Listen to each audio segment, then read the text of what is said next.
Devshik Mataji, whenever you're ready, you can start, Mataji. Hi, Ba. Om Namo Bhagavate Vasudevaya. Om Namo Bhagavate Vasudevaya.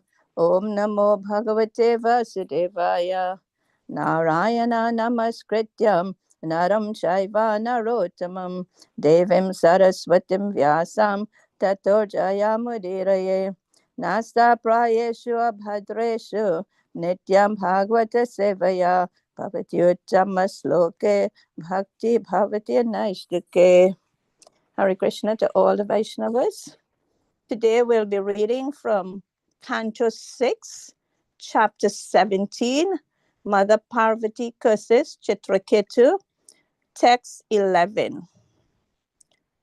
The goddess Parvati said, "Alas, has this upstart now received a post from which to punish shameless persons like us? Has he been appointed ruler, carrier of the rod of punishment? Is he now the only master of everything?" Text 12.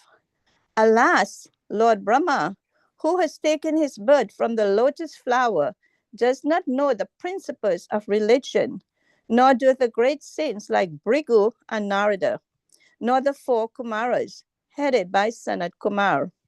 Manu and Kapila have also forgotten the religious principles.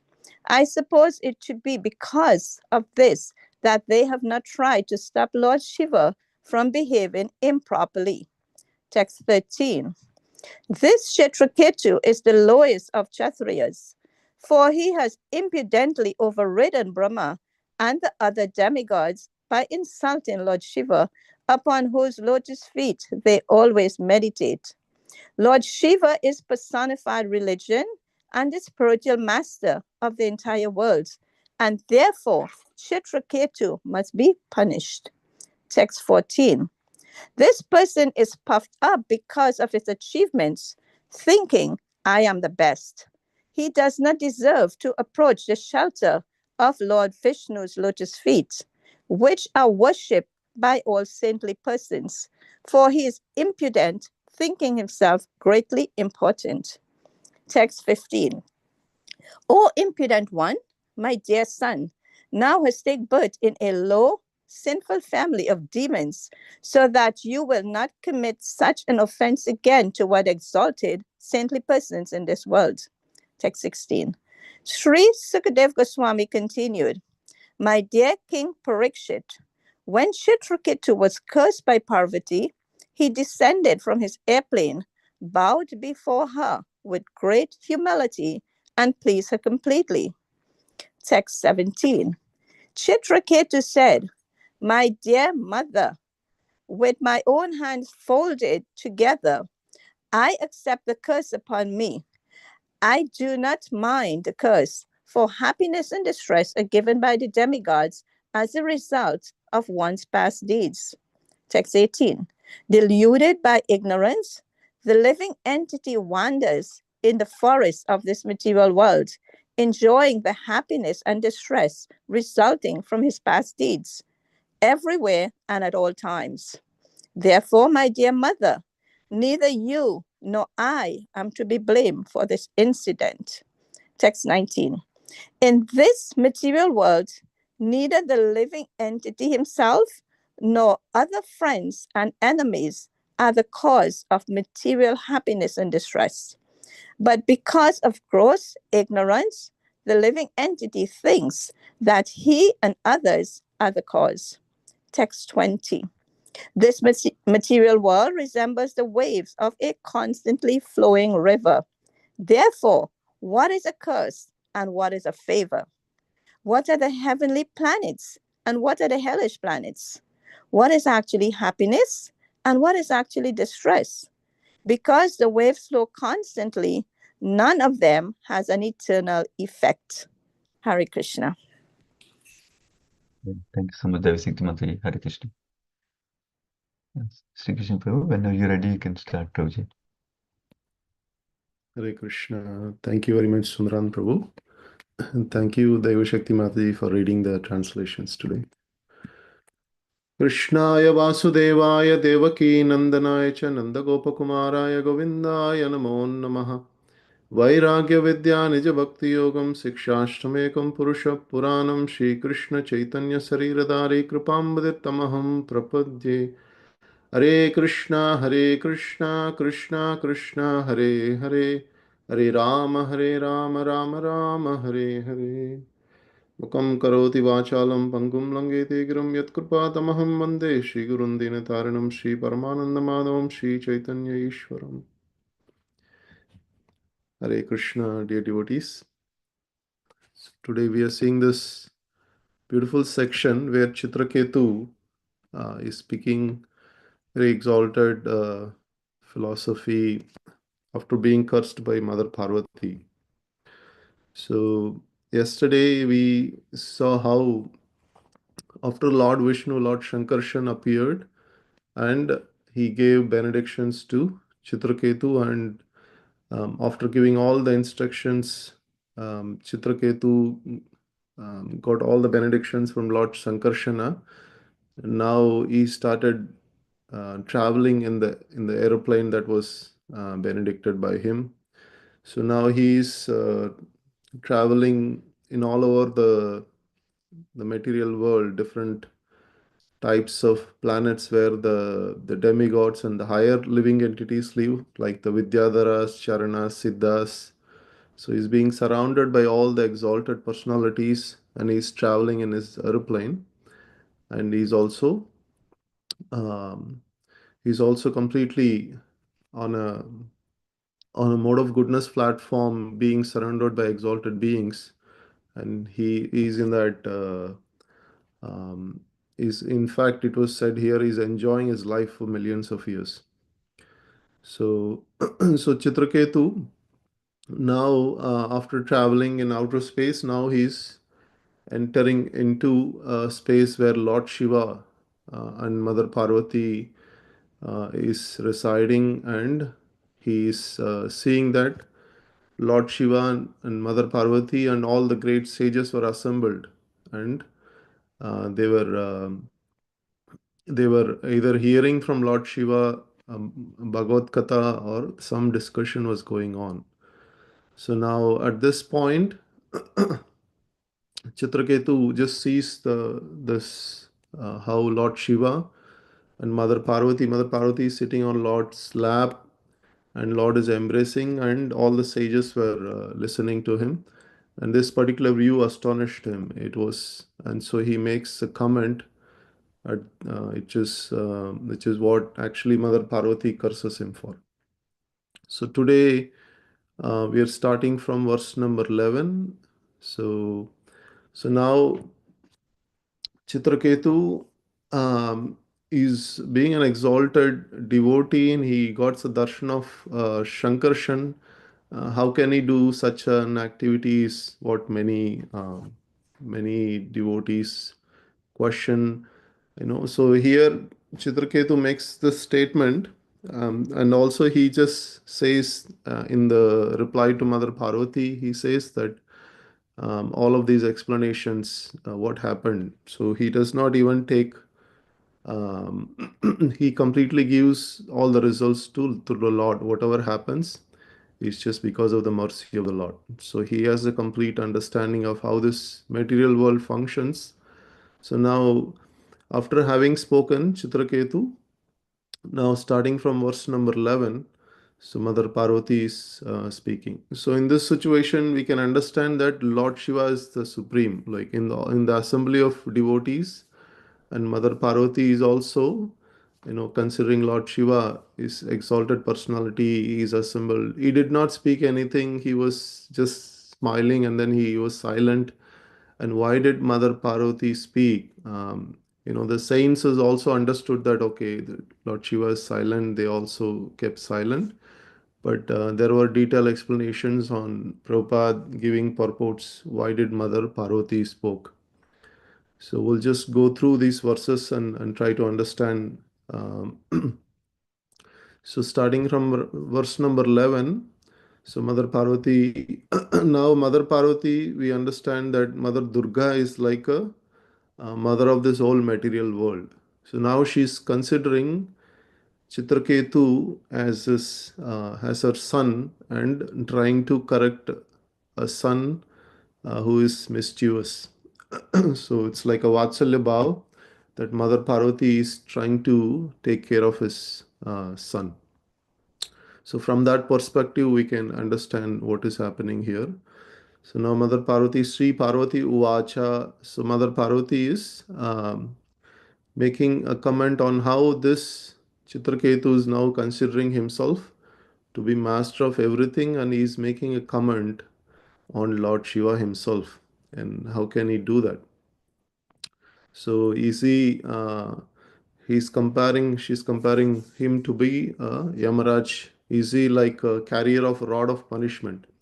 So Yamaraj holds that Yamapasha, and then he holds a stick danda for punishment. Like the kings who used to have this danda, that's also called danda. Like they use that for punishing miscreants. So similarly, she's also making a comment. Appointed ruler who is carrying a rod of punishment. So, and then like Lord Brahma, we all know that Lord Brahma is born in a lotus flower. So he's called Agraja. So he's born from a lotus flower sprouting from Lord Vishnu's navel.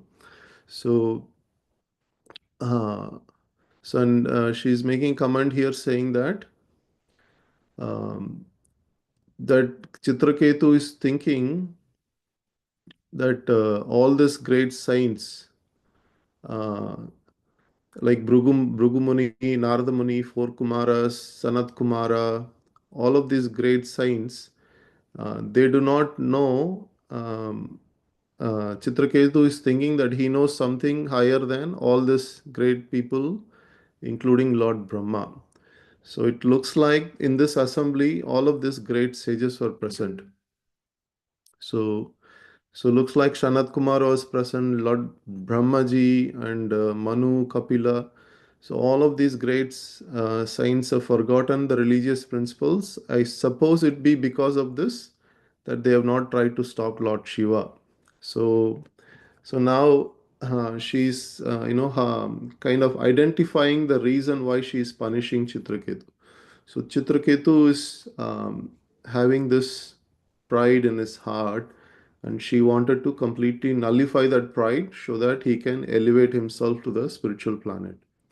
So he's exalted devotee, but then that thinking that I am exalted devotee is also pride.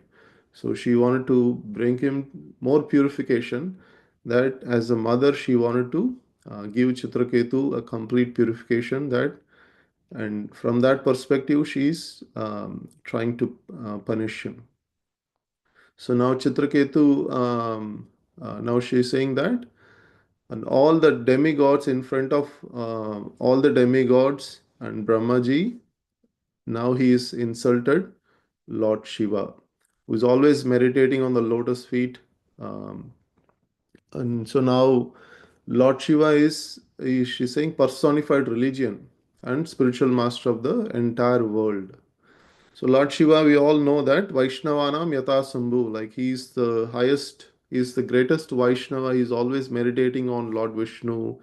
He's always on a very simple posture. He's always austerity, mode of austerity. So he takes extreme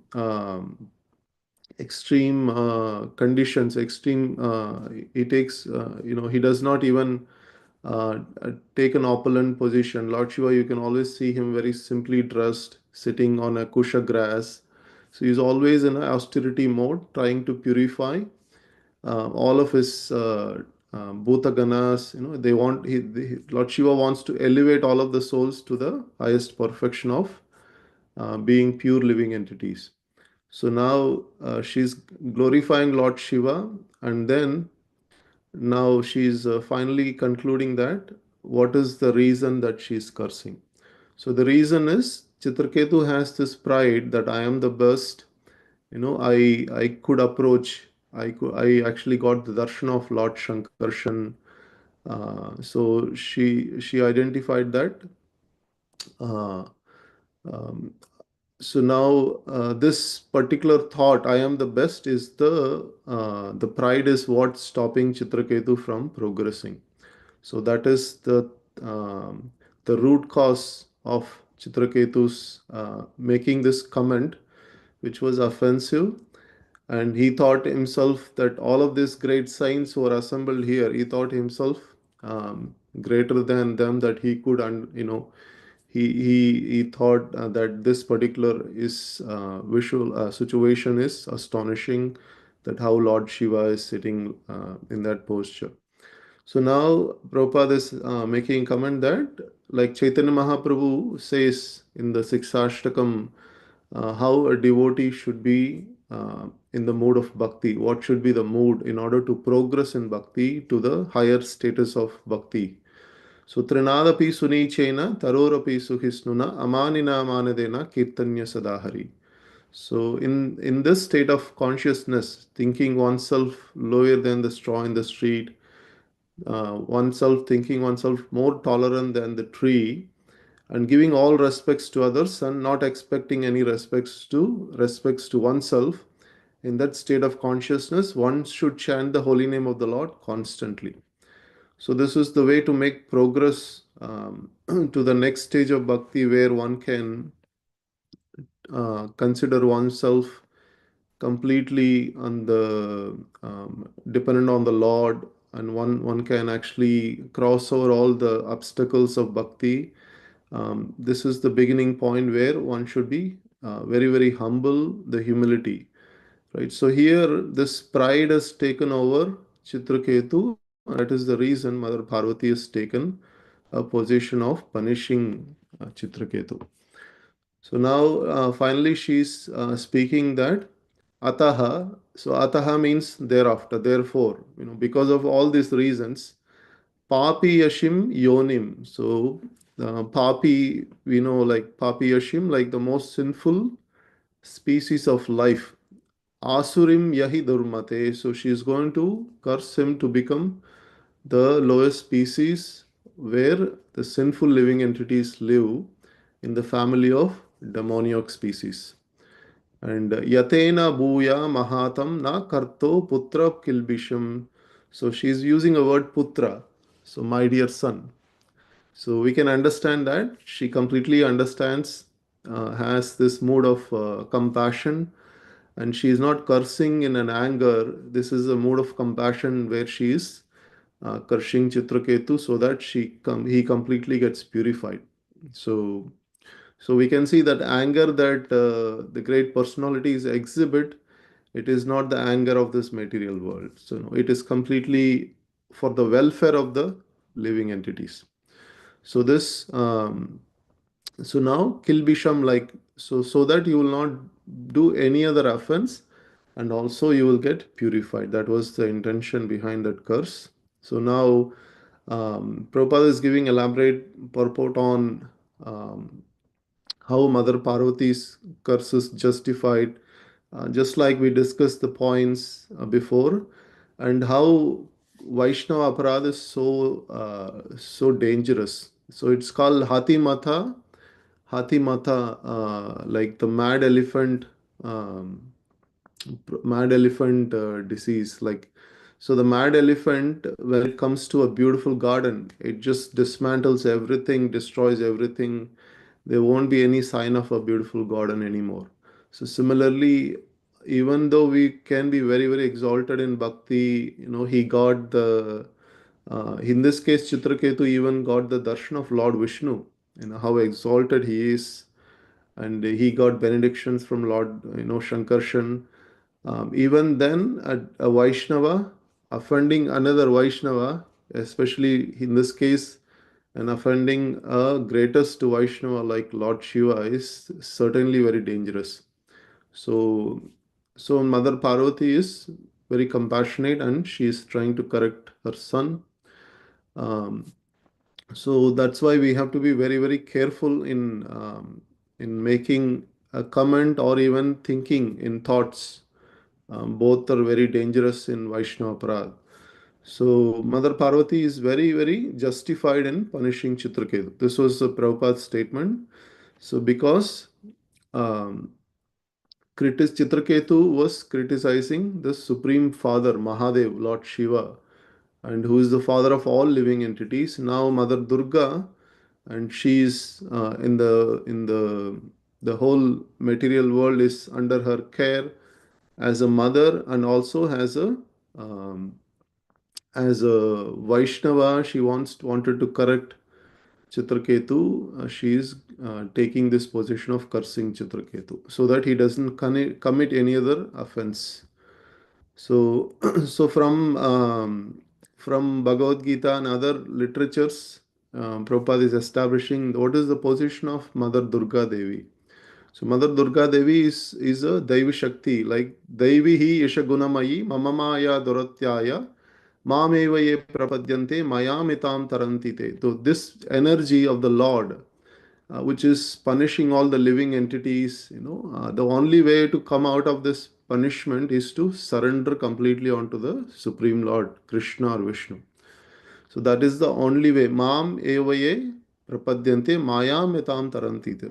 This energy, only when we surrender to the Lord, then this energy will give relief to us. So similarly, there is another verse, Chadiya Vaishnava Seva Nishtara Payacha Kebe. So without serving a Vaishnava, one can never be elevated to the servant of Krishna himself. So from these verses, we can understand that one can be an exalted personality, a Vaishnava, but the pride in him is going to destroy all the bhakti. So now Mother Parvati, just like a mother and child, when a naughty child, when a mother sees, she punishes to correct him. So similarly, Mother Parvati is seeing Chitraketu as a naughty child, and now she is punishing him. So now this punishment is a benediction because as Vritrasura, Chitraketu gets purified and he goes back to spiritual world Vaikunta and becomes an associate of Lord Shankarshana. So it's a great benediction. So now starting from verse number 16, Chitraketu is speaking. So Sukadeva Goswami says that after being cursed by Mother Parvati, Chitraketu descended from his airplane and not in a mood of anger or retaliation. He just came in a great humility and he came to please Mother Parvati. So Chitraketu Uvacha. So now Chitraketu is speaking. Chitraketu is now with folded hands, he is accepting Atmano. So he's saying Atmanaha Anjalina. So with the folded hands, he's speaking Ambike. Ambike is addressing Mother Parvati is Ambike Devai Martyaya. So he's just saying that both happiness and distress are given by the past deeds, by the demigods. So now the first statement itself is very, very, crux. Like he just completely is not saying that Mother Parvati has cursed him. She is the reason of his suffering. Nothing of that sort. He's completely just understanding that all the results, all the deeds that happens to one, it's all because of all the past deeds, whatever he has done in the past. So he's completely taking a position of an humble recipient of whatever happens. I will just accept. I will just take the shelter of the Lord. So this is the greatness of devotees that Brahmaji also says in the 10th chapter.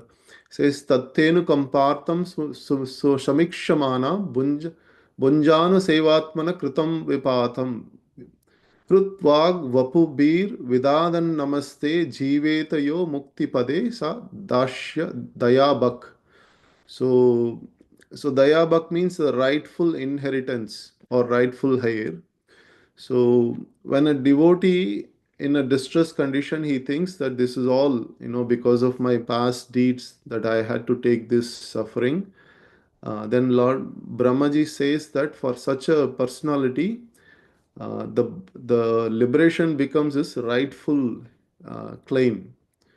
So here exactly Chitraketu is taking such a position. So we can see that he is simply accepting that this is because of his past deed.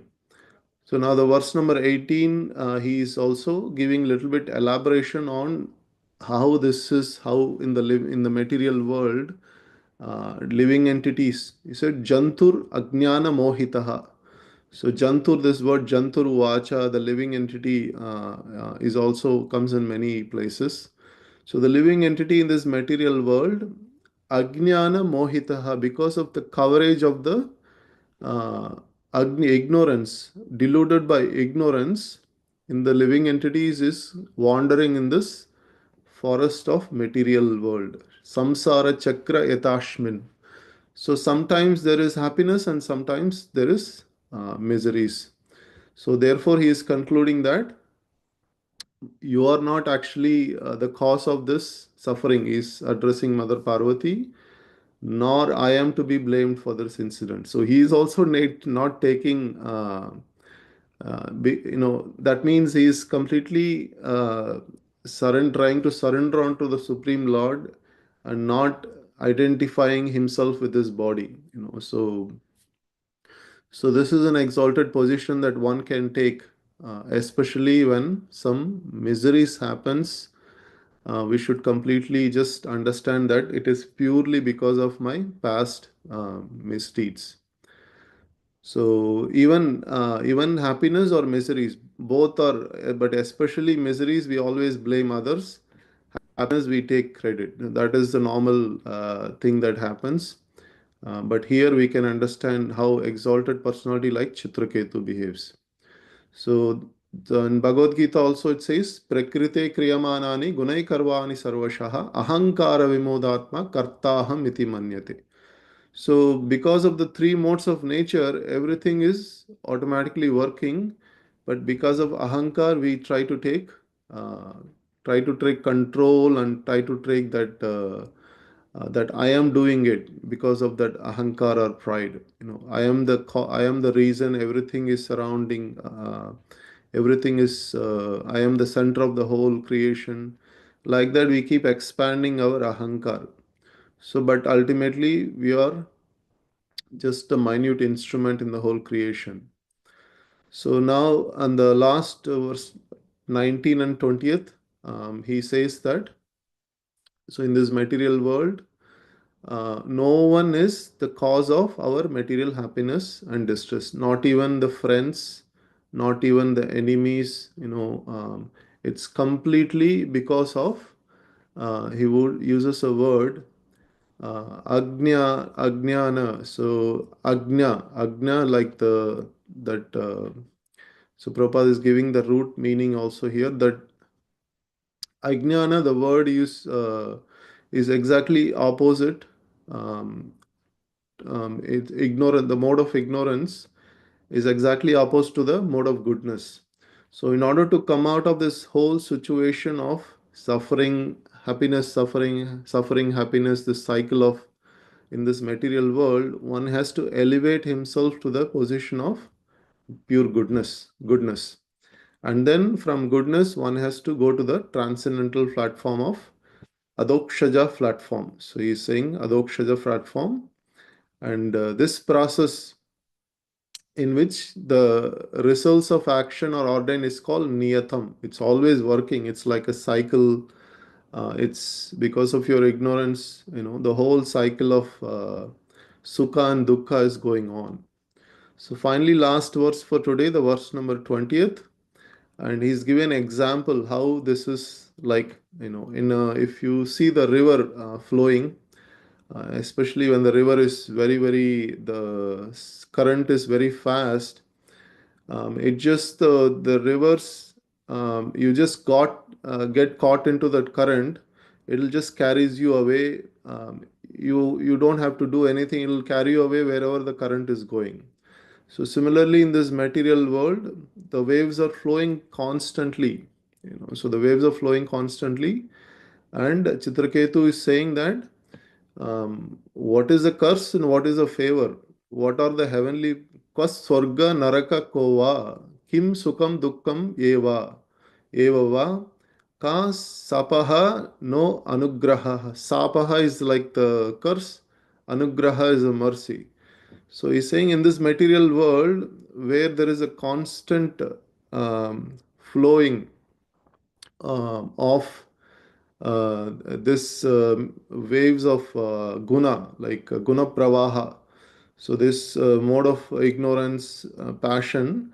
Then he's saying that in this duality, what is favor and what is a curse? It's all I just completely take shelter of the lotus feet of the Lord. It is just only because of my past deeds I'm suffering. So he's trying to take complete control. At the same time, he's trying to take shelter of the Lord. Both has to go in parallel. Otherwise, just taking responsibility for suffering and not taking the shelter of the Lord, that's very dangerous. So finally, Prabhupada is quoting a song from Bhaktivinoda Thakur. So there is a beautiful song in the Saranagati, that this song, Manas deho geho jo kichu mor arpilo tuva pade nanda kishore. So in this song there is a verse. It says that Mayara vashe jacha bishe kappa hubu dubu bhai. So, Jeev Krishna Das ye Vishwash Karleta ara Dukkha nai. So, in this song, it says that that Maya is just like the waves, the modes of material nature is just like the waves. In this waves, you get carried away, but there is a way to come out of this. And what it says, Jeev Krishna Das ye Vishwash Karleto or Dukkha nai. So, when you understand that I am just a servant of the Lord, eternal servant of the Lord, Krishna, then he's saying this misery no longer, there will be no longer misery for such a living entity. So, that kind of a jiva. So, basically, Vishwanath Chakravarti Thakur also says that in this material world, everyone is put into the mine of a salt. So, if it is a salt mine, whatever you taste will be salty. So similarly, the so-called temporary happiness and also the miseries, it just comes and goes in this because of the senses.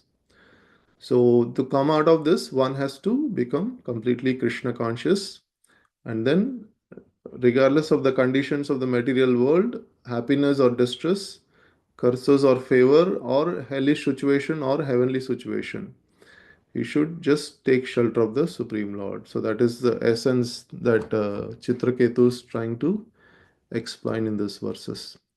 Hare Krishna, thank you very much.